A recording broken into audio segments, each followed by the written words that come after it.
রাসূলুল্লাহ সাল্লাল্লাহু আলাইহি ওয়াসাল্লাম বলেছেন, যে কোনো জাতিকে সাহায্য করে জুলুমের কাজে, সে আল্লাহর গজবের অধিকারী হবে। মুসনাদে আহমদ, হাদিস 2। মহান আল্লাহ তাআলা বলেন, যে কেউ তাদের অবিশ্বাসীদের সঙ্গে বন্ধুত্ব করে সে তাদেরই অন্তর্ভুক্ত। সূরা আল মায়েদা। ইসলামের প্রচারে চ্যানেলটি সাবস্ক্রাইব করে রাখুন।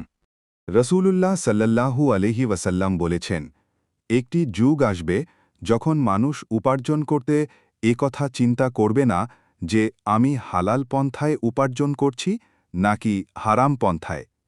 সহিহ বুখারী, হাদিস 1900। ইসলামের প্রচারে চ্যানেলটি সাবস্ক্রাইব করে রাখুন।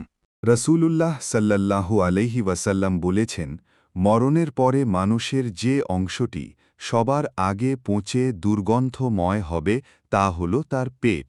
সুতরাং যে ব্যক্তি সক্ষম যে সে কেবল হালাল ছাড়া অন্য কিছু হারাম ভক্ষণ করবে না, সে যেন তাই করে। সহিহ বুখারী, হাদিস 2152। ইসলামের প্রচারে চ্যানেলটি সাবস্ক্রাইব করে রাখুন। রাসূলুল্লাহ সাল্লাল্লাহু আলাইহি ওয়াসাল্লাম বলেছেন, দুনিয়াতে তুমি এমন থাকো যেন তুমি একজন ভ্রমণকারী বা পথিক। সহিহ বুখারী, হাদিস 6416। ইসলামের প্রচারে চ্যানেলটি সাবস্ক্রাইব করে রাখুন।